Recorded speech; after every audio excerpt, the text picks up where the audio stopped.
ප්‍රාර්ථනා කරනවා ඔයාලා හැමෝටම ඩේවිඩ් ඩින්කී YouTube channel එකට අදත් ආදරෙන් පිළිගන්නවා.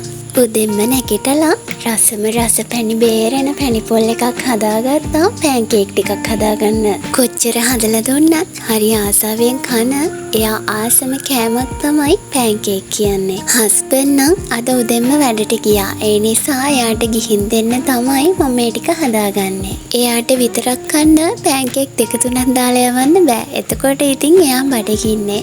එයාගේ යාළුවන්ටත් එක්ක තමයි මම මේ පෑන්කේක් ටික පැක් කරගන්නේ. ජීවිතේ ඉඩෝරය දරා ගන්න ඕනේ මේ මල් පිපෙන වසන්තේ එනකම්ම විතරයි. ඉතින් විශ්වාස කරන්න ඔයාගේ ජීවිතෙත් මල් පිපෙන කාලේ වැඩි ඈතක නෙමෙයි.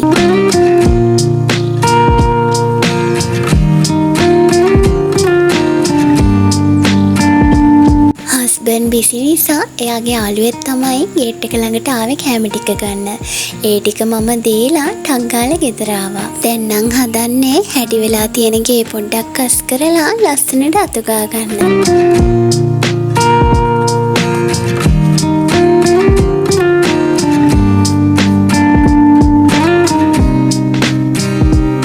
ගෙදර කියන්නේ අපේ හැමෝටම අපි වෙලා ඉන්න පුළුවන් අපේ පුංචි කැදැල්ලට. මොනම කාලෙදී උටත් අපි ඉන්න තැන අපේ මානසික ආතතිය නැති කරන තැනක් වෙන්න ඕනි. වැස්ස කියන්නේ සමහර ජීවිතවලට කටුක දෙයක්.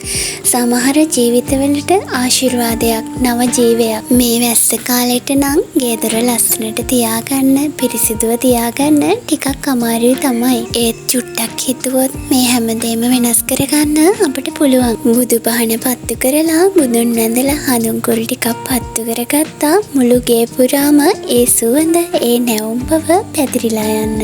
වැස්ස කියලා කම්මැලිකමේ ඉන්න එපා. වැස්සේ තියෙන ඒ ආදරණීය බව විඳගන්න. ඔයාගේ ගෙදර ඔයාට මානසික සතුට, සැහැල්ලුව, සැනසීම, ආදරණීය බව දෙන්න පුළුවන් ලස්සන පරිසරයක් හදාගන්න.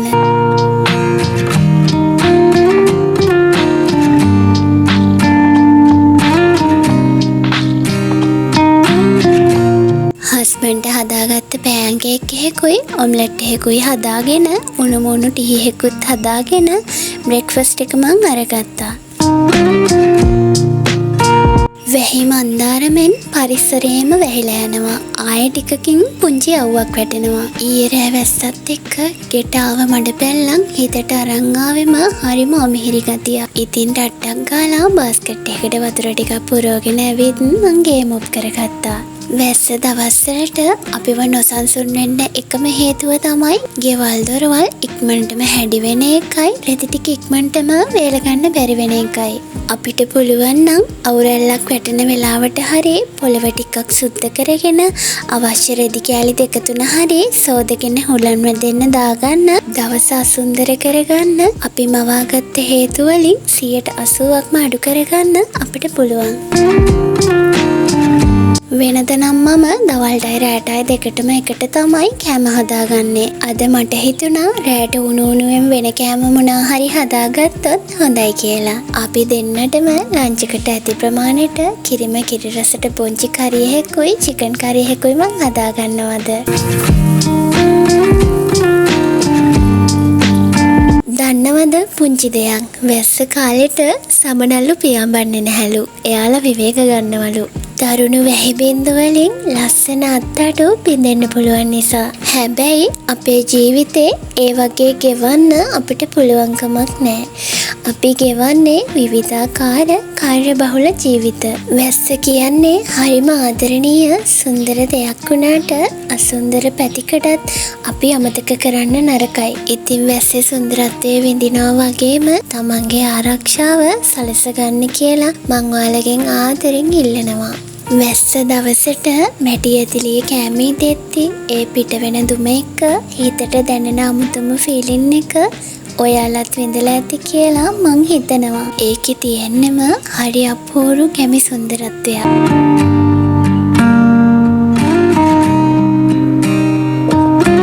කෑම ටිකේ රසය යන්න කලින් හස්බන්ඩ්ටත් කෑම ටික බෙදලා දීලා මාත් කෑම ටික බෙදාගත්තා.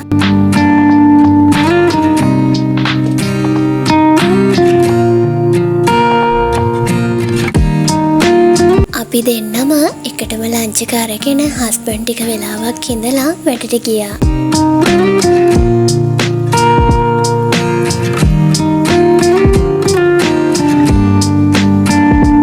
දැන් නම් හවස 3ත් පහුවෙලා. වටෙන්ම හොඳටම හොළඟ. ඉතින් මම වොෂ් එකක් දාගෙන ඇවිල්ලා උණු මුණු කොත්තමල්ලි කෝපයක් හදාගත්තා බොන්න. වැස්ස කියන්නේ හැඟීම් ගොන්නක එකතුවකට. උණු මුණු කෝපි කෝපයක් එක්ක ලස්සන පොතක් එක්ක ලස්සනට විඳින්න පුළුවන් හරි අපූර්ව දෙයක්.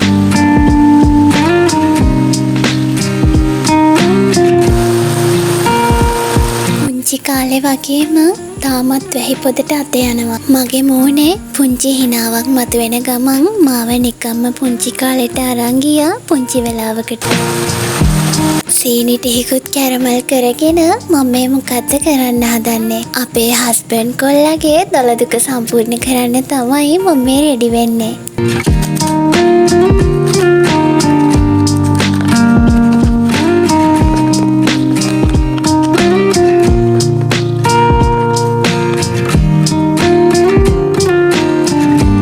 කිතුල් හකුරු 200 පළු දෙකෙන් එකහමාරක් අරගෙන හීනියට ලියාගත්ත මම. ලියාගත්ත හකුරු ටික පෑන් එකට දාලා වතුර ටිකක් එකතු කරගෙන පැණි ටික හදාගන්න තමයි මං හදන්නේ.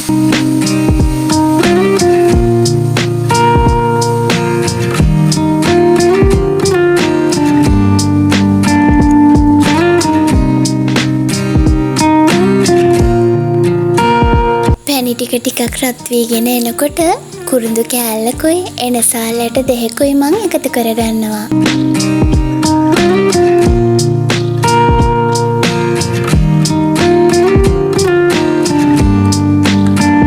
ටිකක් කූල් වෙන්න ෆ්‍රිජ් එකේ දාගත්ත පොල් කිරි එක අරගෙන උඩින් මෙදුණු පොල් කිරි ටික ටික පැණි එකට එකතු කරගන්නවා.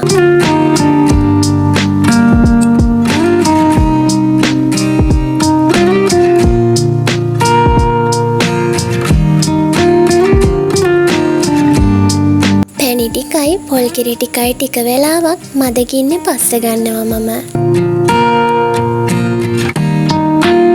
පැහුණු පොල් කිරි පැණි මිශ්‍රණය බෝල් එකකට දාලා නිවෙන්න පැත්තකින් තියාගන්නවා. ඔයාලා දන්නවද වැහි බින්දුත් රහස් කියනවා. අපි අහසට කිව්ව රහස් අහස් කෙපින් එනකොට අරන් එන්නේ එයාලා. චුට්ටක් සද්දෙට කර අහන් ඉන්නකෝ. අපි අහසට කිව්ව රහස් අහස ආයිත් අපට කියනවා. හොව් ඔහම ඉන්න. මම කිව්වේ කන් දෙක වහවහ වැස්සේ සද්දය අහගන්න නම් නෙමෙයි වැහි බින්දු කියන රහස අහන් ඉන්න කියලා. ග්‍රෑම් 250 වටලප්පම හදන්න මං ගත්ත පිත්තර ගෙඩි 5ක්. කඩාගත්ත බිත්තර ටිකටම වැනිලා එසන්ස් ටිකක් මං දාගන්නේ මැස්සෝ එන එක පොඩ්ඩක් කන්ට්‍රෝල් කරගන්න.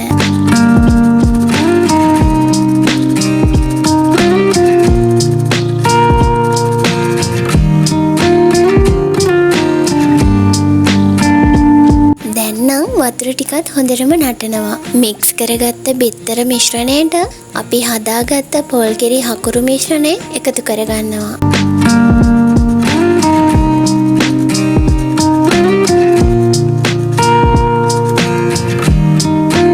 අපි මුලින්ම කැරමල් ටික දාලා ස්ටීම් කරගන්න අයින් කරගත්ත බෝල් එකට වඩලප්පම් මිශ්‍රණය දාලා ස්ටීමර් එකෙන් තියාගන්නවා.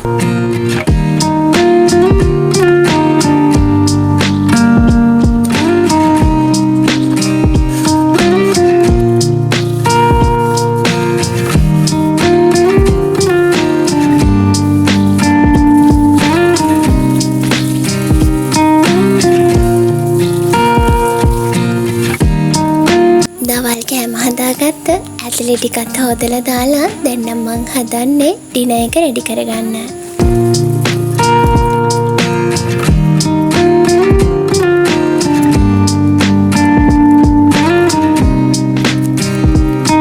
කැරට් ලීස් ගද්දිම ඔයාලා නම් දන්නවනේ මේ හදන්න යන්නේ සුකුරුත්තන් කෑම. වැස්ස දවසට සීතලට එක එක කෑම කන ආසාවල් එනවනේ.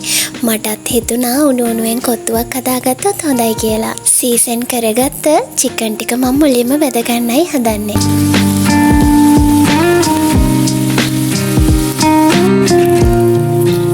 බැදගත්ත චිකන් ටික පුංචි පුංචි තීරු වලට ඉරා ගන්නවා මම. මේ වෙනකොට නම් වැස්සත් ටිකක් පායලයි තියෙන්නේ. ඉතින් ඔන්න හස්බන්ඩුත් එනකොට රෑවෙනවා කියලා මට කෝල් එකක් දුන්නා. ඒ නිසා කලබලයක් නැතිව හිමීට මේ වැඩ ටික කරගන්න දැන් මට පුළුවන්.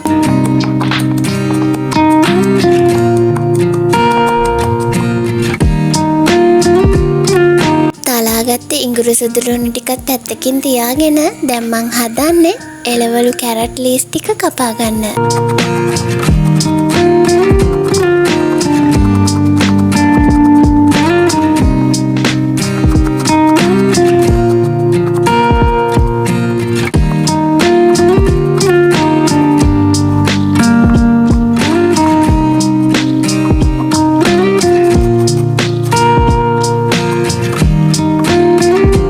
මං කොත්තු එක හදාගන්න යන්නේ මේ පැකට් එකෙන් තමයි. මේ පැකට් එක නම් රුපියල් 300 ගාණක් තමයි උනේ. සාමාන්‍ය 4 දිනකට ඇති වෙන්න කොත්තු මේකෙන් හදාගන්න පුළුවන්. කලබලයක් නැතිව සතුටින් කැම ටික හදාගන්න ඕනි නිසා හැමදාම මම මේ වගේ මුලින්ම රෙඩි කරගන්නවා.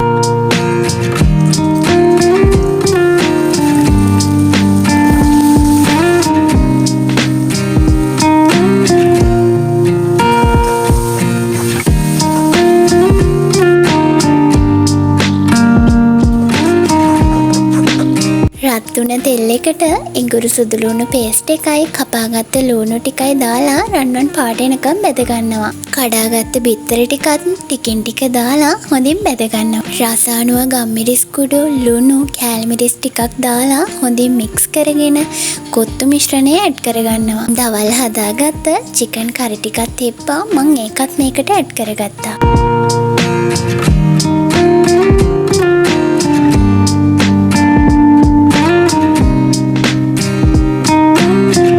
කඩේ වගේම රස පාටට තියෙනව නේද?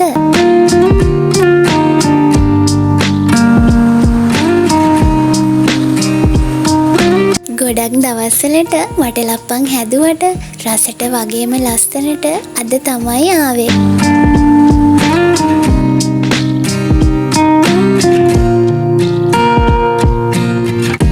වැඩ ටිකත් ඉවර කරගෙන වොෂ් එකක් දාගෙන ඉටිපන්දමක් පත්තු කරලා නිදහස් මේ මේසෙ ළඟට ආවේ ජර්නල් එක ලියන්න.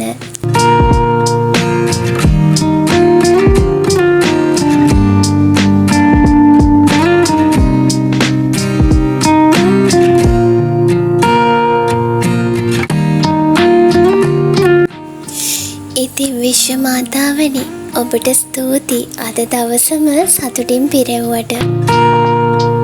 වීඩියෝ එක අවසාන වෙනකම් මාව බලාගෙන හිටපු ඔයාලා හැමෝම සතුටින් පරිස්සමින් ඉන්න.